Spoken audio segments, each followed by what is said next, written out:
mettre sur le pied et dans un état de droit, il y a une justice indépendante. Seigneur, nous sommes fatigués des voleurs. Nous sommes fatigués de ceux qui s'enrichissent. Nous sommes fatigués de ceux qui ne voient que leurs intérêts.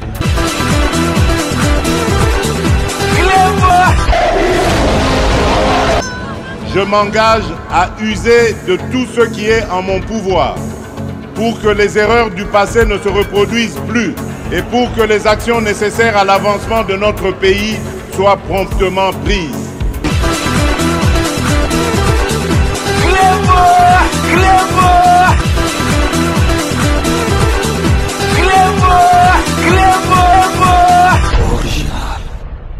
Salut et bienvenue sur Clébois Original. Merci de votre fidélité. 5 minutes avec César Ngadi. Tout le monde est d'accord et il en restera ainsi pendant très longtemps. Ce vendredi 20 juin 2025 a eu lieu à la Cité de l'Union africaine la 48e réunion ordinaire du Conseil de ministres.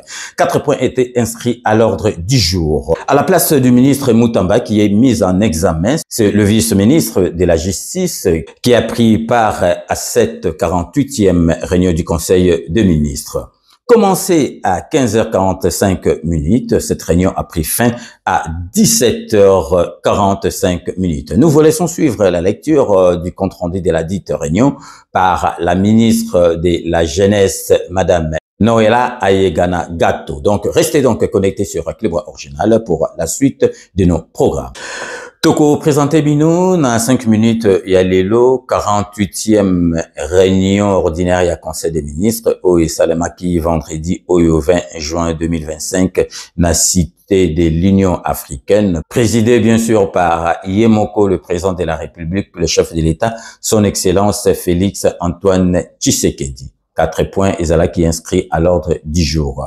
Na esika ministre Mutamba Azala na kati ya réunion na parce que Azali mise en examen, vice-ministre de la justice garde des Sceaux Mutu Ayaki na esika ya ministre titulaire donc boyeba bien que ministre Mutamba Azali lisusu na kati ya gouvernement te donc toujours préciser bino parce que batu ebele bazo pesa ba information ya malamu te mais boyeba mise en examen et la cité que Ozali coupable. Mise en examen n'est pas égal à culpabilité. Donc vraiment ministre Mutamba ce qui accueille que c'est défendre ba Monique Azali na innocent ba kokipe kozongisa ye na gouvernement oyo ekoya donc na minute oyo ministre Mutamba akoki kotika la ministre justice te parce que ekosala conflit d'intérêt. Botalaka ministre justice ba juge bazo sambise bazo dépendre na ministre justice donc dengi balongola ke ba immunité na parlementaire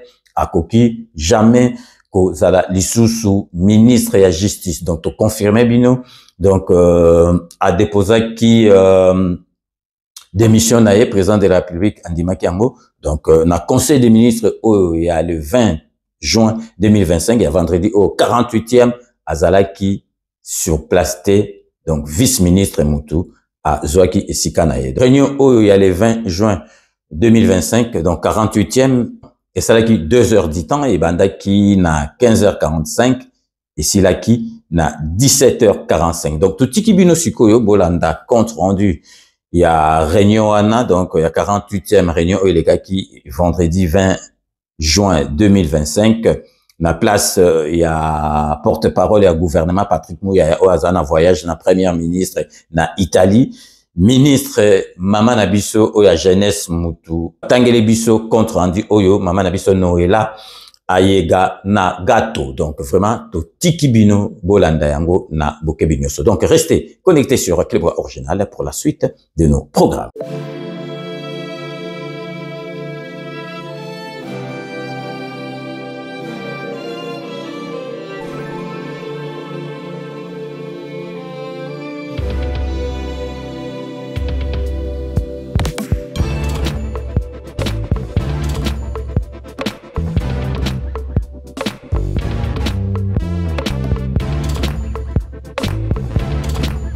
Compte rendu de la 48e réunion ordinaire du Conseil des ministres du vendredi 20 juin 2025. Son Excellence, Monsieur le Président de la République, chef de l'État, Félix-Antoine Tshisekedi Tshilombo, a présidé ce vendredi 20 juin 2025 à la Cité de l'Union africaine à Kinshasa, la 48e réunion ordinaire du Conseil des ministres du gouvernement de la République. 4 points étaient à l'ordre du jour, à savoir du point 1, la communication du chef de l'État, son Excellence Monsieur le Président de la République, chef de l'État. Du point 2, point d'information. Du point 3, approbation d'un relevé de décision du Conseil des ministres. Du point 4, examen et adoption d'un texte. Du point 1, communication du Président de la République. La communication du Président de la République, chef de l'État, a porté sur 2 points principaux, à savoir de la réduction de la fracture numérique dans notre pays. Le Président de la République reste déterminé à consolider le processus de réduction de la fracture numérique en République démocratique du Congo. Malgré les efforts déployés et les atouts dont dispose notre pays, les défis à relever sont encore importants afin d'accroître la connectivité. En 2023, seuls 30,79% des Congolais avaient accès à l'Internet mobile et moins de 0,02% bénéficiaient d'un accès fixe, selon l'Autorité de régulation de la poste et des télécommunications du Congo, la RPTC en sigle. Le déploiement de l'infrastructure de fibre optique a besoin d'environ 50 000 km de réseau supplémentaires. Dans ce contexte, le Président de la République a estimé que des projets de connexion satellitaire, tels que l'accord avec Monacosat ou encore le déploiement de Starlink, qui s'inscrivent dans le cadre du Plan national du numérique, Horizon 2025, visant à contourner les contraintes d'infrastructures physiques et ainsi à combler plus vite ce retard, ne doivent pas souffrir d'une mise en œuvre lente à la suite des barrières légales et réglementaires et ou à la faisabilité des investissements dans ce domaine. À cet effet, dans le souci de stimuler l'économie numérique, un secteur aujourd'hui reconnu comme un levier de développement socio-économique, il a soutenu la démarche de renforcer les partenariats avec les entreprises offrant des solutions d'accès accru à Internet afin de générer de nouvelles opportunités d'emploi, favoriser l'entrepreneuriat technologique et améliorer l'efficacité des services publics qui continuent de souffrir de leur faible digitalisation. Raison pour laquelle le Président de la République a engagé le gouvernement, à travers les ministères directement concernés, sous la coordination de la Première ministre, avec l'appui de son cabinet, à redoubler d'efforts pour réduire la fracture numérique de notre pays, en rendant l'Internet accessible à une plus grande partie de la population, notamment dans les régions isolées, au moyen des partenariats avec les promoteurs des projets satellitaires susceptibles de redéfinir la place de la RDC dans l'économie mondiale. Des mesures fiscales et parafiscales, incitatives idoines, doivent être proposées et rapidement adoptées, notamment pour faciliter l'importation des équipements et réduire les coûts du service. Point 2. De la nécessité de renforcer les mesures de contrôle des documents et titres de voyage. Face à la recrudescence des menaces sécuritaires liées à la mobilité transnationale des groupes terroristes, le Président de la République tient au renforcement du contrôle des documents et titres de voyage qui apparaît comme une priorité majeure pour tout État soucieux de garantir la sûreté de son territoire. L'expérience des dernières années démontre que la falsification, la contrefaçon ainsi que la fraude documentaire constituent des leviers privilégiés pour l'infiltration des personnes radicalisées à des fins criminelles. Dès lors, a-t-il insisté, la vérification rigoureuse de l'authenticité des passeports, visas et autres titres de séjour devient un impératif sécuritaire majeur. Dans ce cadre, le gouvernement américain a interdit aux ressortissants de 12 pays l'entrée aux États-Unis pour protéger le pays de terroristes étrangers, selon un document publié le mercredi 4 juin par la Maison-Blanche. Par ailleurs, un groupe de 7 pays, dont plusieurs en Afrique, se voit imposer des restrictions partielles de visa. Au regard des dernières mesures annoncées par les États-Unis d'Amérique, classant la République démocratique du Congo parmi les pays de la zone jaune, avec un délai de 60 jours pour corriger des faiblesses dans les systèmes de contrôle de documents ou coopération dans les procédures de retour. Le président de la République a insisté sur la nécessité de prendre des mesures correctives, concrètes, pour éviter les risques de voir notre pays basculer vers une interdiction totale de visa américain. Ce qui pourra affecter naturellement les échanges universitaires, la mobilité estudiantine et le développement économique. Au regard de ce qui précède, il a appelé une mobilisation gouvernementale rapide et crédible pour éviter des conséquences diplomatiques et économiques lourdes. Dès lors, sous la supervision de la Première ministre, le président de la République a engagé le vice-premier ministre, ministre de l'Intérieur, Sécurité, Décentralisation et Affaires coutumières, la ministre d'État, ministre des Affaires étrangères, Coopération internationale et francophonie, ainsi que tous les services concernés à prendre des mesures idoines ci-après. Renforcer la sécurité et la fiabilité des documents d'identité et passeports, avec des normes biométriques et anti-falsification. Améliorer la lutte contre la fraude au visa, à travers notamment la vérification rigoureuse, les bases de données sécurisées et la coordination diplomatique. Accroître la collaboration dans les procédures de rapatriement, notamment en acceptant promptement les ressortissants en situation irrégulière dans les différents pays. Fournir un plan d'action crédible, montrant l'engagement du gouvernement à corriger les lacunes identifiées et à renforcer le contrôle des documents et titres de voyage pour participer à la défense du territoire national, à la protection des populations ainsi qu'à la préservation de la stabilité régionale et internationale. Point 2. Point d'information. Point 2, alinéa 1. État et administration du territoire. Le vice-premier ministre, ministre de l'Intérieur, Sécurité, décentralisation et affaires coutumières, a présenté au Conseil le rapport sur l'État et l'administration du territoire national. Au cours de la semaine qui s'achève, l'état d'esprit de la population demeure calme et a été marqué par les commentaires et réactions de la population, en sens divers, relatives à l'information, faisant état de l'annoncement du gouvernement américain conditionnant la signature de l'accord RDC-Rwanda au retrait préalable des militaires rwandais du sol congolais.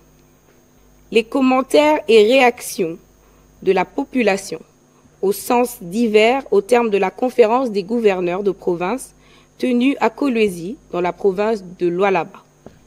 Au sujet de l'insertion de la RDC sur la liste orange, les pays africains dont les ressortissants sont menacés d'interdiction de visa d'accès sur le sol américain, le vice-premier ministre, ministre de l'Intérieur, Sécurité, décentralisation et affaires coutumières, a souligné avoir décidé, avec la ministre d'État, ministre des Affaires étrangères, Coopération internationale et francophonie, de la mise sur pied d'un cadre de concertation avec les États-Unis d'Amérique pour renforcer la collaboration entre les services et l'ambassade américaine. Dans le chapitre de la sécurité, il a fait état de la province du Nord Kivu, de 289 cas d'assassinat et d'exécution sommaire, 102 cas de viol, plus de 270 cas de torture corporelle, de centaines de personnes disparues, ainsi que des milliers de cas de recrutement forcé, d'arrestations arbitraires dans les conditions inhumaines. Et des pillages ont été enregistrés entre le 9 mai et le 16 juin 2025 dans les zones sous occupation. Sur le banditisme et la criminalité, il a fait savoir que l'opération Ndobo se poursuit. Les résultats sont encourageants dans les provinces déjà couvertes. Quelques cas de catastrophes et sinistres ainsi que les mesures y afférentes ont également fait objet du rapport présenté par le vice-premier ministre, ministre de l'Intérieur, Sécurité, décentralisation et affaires coutumières, et qu'il a terminé par la situation aux frontières. Le Conseil a pris acte de ce rapport. Du point 2, alinéa 2, situation sécuritaire. Le vice-ministre de la Défense et ancien combattant a informé les membres du Conseil de la situation sécuritaire et des opérations de défense sur terrain. Il a aussi informé de l'acquisition par l'état-major général des FARDC des avions de transport destinés à faciliter les inspections sur les différents théâtres d'opération. Il contribue également à renforcer le rapprochement de la chaîne de commandement opérationnel et à assurer un suivi renforcé de l'évolution des manœuvres des FARDC sur le terrain. Présentant la situation particulière des quelques provinces, il a mis en exergue la poursuite de la traque des groupes armés, Codeco, Zaïre, CRP et autres dans la province de l'Ituri. Le Conseil a pris acte de ce rapport. Du point 2, alinéa 3, évolution de la situation récente sur le marché des changes ainsi que des biens et services. Intervenant comme invité, la gouverneure de la Banque centrale du Congo a évoqué les développements de la conjoncture économique de la République démocratique du Congo. Il en ressort que la situation économique intérieure est restée globalement stable, aussi bien sur le marché des biens et services, marqué par une évolution maîtrisée du niveau général des prix, que sur celui des changes, caractérisé par une stabilité du taux de change. Au cours de la deuxième semaine de juin 2025, le taux d'inflation hebdomadaire s'est quasiment maintenu à son niveau de la semaine précédente, soit 0,17%, contre 0,16%. De janvier 2025 à ce jour, le taux d'inflation enregistré est de 3,93% contre 6,96% à la période correspondante de l'année précédente. Au 13 juin 2025, le taux de change se sont établis respectivement à 2854,56 CDF et 2868,22 CDF. Le dollar américain sur le marché interbancaire est au parallèle. Comparativement au 6 juin 2025, le franc congolais s'est apprécié de 0,36% sur le marché officiel et s'est déprécié de 0,17% sur le marché parallèle. Par rapport à fin décembre 2024, la monnaie nationale s'est dépréciée de 0,32%, l'indicatif est de 0,05% au parallèle. La gouverneure de la Banque centrale du Congo a formulé une série de recommandations pour diversifier la base productive, renforcer la résilience économique et soutenir une croissance économique durable et pro-pauvre. Le Conseil a pris acte de ce rapport. Du point 2, alinéa 4, situation épidémiologique. Le ministre de la Santé publique, Hygiène et Prévoyance sociale a fait le point de la situation épidémiologique en République démocratique du Congo, essentiellement liée au Mpox et au choléra. Par rapport à la semaine passée, la tendance du Mpox à la 23e semaine épidémiologique est marquée par une diminution des cas suspects passant de 745 à 599. Du début de l'année 2024 jusqu'à la 23e semaine 2025, le cumul est de 84 889 cas suspects, dont 23 145 cas confirmés. Sur le plan de la prévention, depuis le début de la vaccination jusqu'à ce jour, le cumul de personnes vaccinées est de 603 172 Et avec l'appui de l'UNICEF, la vaccination a repris dans quelques zones de santé de Lingwala et Ntsele dans la ville de Kinshasa. Pour ce qui est du choléra, la tendance à la 23e semaine épidémiologique est marquée par une baisse du nombre des nouveaux cas de choléra, passant de 1527 à 1093 cas suspects, dont 37 décès, soit une létalité de 3,2% contre 2,7% à la 22e semaine.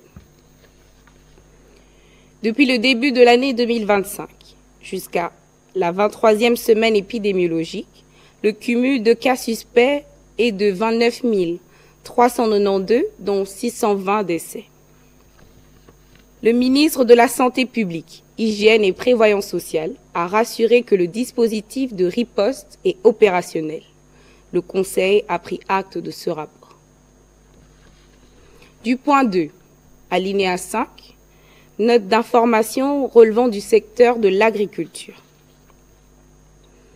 Le ministre d'État, ministre de l'Agriculture et Sécurité alimentaire, a informé le Conseil de la signature du mémorandum d'entente pour le renforcement de coopération agricole entre la République populaire de la Chine et la République démocratique du Congo.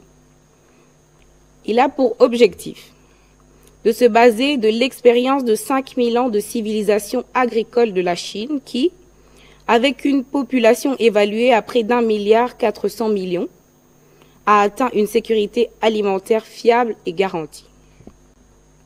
De favoriser la création des entreprises entre deux pays, de promouvoir le développement du secteur agricole et surtout de nouvelles formes d'affaires pour une diversification des produits agropastoraux. De faciliter les échanges commerciaux des produits agricoles entre notre pays et la Chine, rendant effective la faisabilité de l'accord d'achat des produits agricoles par la société Modern Agriculture Trading SARL et Yunnan Region Wonxian Agriculture Group. D'intensifier les échanges avec le personnel scientifique de la Chine pour l'accroissement du secteur de la recherche scientifique agricole de notre pays, élément de base pour une agriculture développée et durable. En terminant, le ministre d'État a proposé au Conseil la mise sur pied d'un comité multisectoriel devant travailler sur chacun des aspects de ce mémorandum d'entente. Le Conseil a pris acte de cette note d'information. Du point 2, alinéa 6, note d'information relevant des mines. Le ministre des Mines a pour sa part présenté aux membres du Conseil une note consacrée à l'évaluation de la situation opérationnelle, managériale et sociale de la SACIM et les mesures d'encadrement pour sa relance. Implantée à Miabi, dans la province du Kasaï oriental. La SACIM est caractérisée par une crise profonde qui menace sa survie, malgré une production mensuelle avoisinant les 250 000 carats de diamants. Cette situation découle principalement de contraintes réglementaires illégalement prises avant l'avènement de l'actuel gouvernement et qui affectaient sa capacité à commercialiser librement sa production. Le problème majeur qui entravait l'émergence de cette société était la restriction de la commercialisation de son diamant. En effet, l'arrêté ministériel numéro 00049-Cab.mine/01/22/2022 du 22 février 2022 imposait à la SACIM de vendre ses diamants exclusivement à un nombre restreint d'acheteurs congolais agréés par le Centre d'expertise, d'évaluation et de certification, la CEC en sigle. Cette limitation a été réputée responsable de la baisse des revenus avec comme conséquence des retards de paiement de salaire, avec des arriérés atteignant jusqu'à 13 mois. Cette situation a provoqué des manifestations des travailleurs et menacé la stabilité sociale de cette partie du pays. Pour apporter une solution à cette situation, un arrêté ministériel a été pris le 2 juin 2025 afin de rétablir la liberté de la commercialisation des diamants, conformément aux dispositions du Code minier. Le Conseil a pris acte de cette note d'information.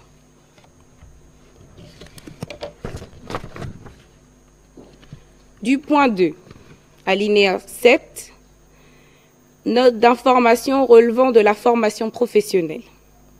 Le ministre de la formation professionnelle a présenté au Conseil une note d'information à 3 volets. Premier volet, le rapatriement des boursiers congolais du Maroc.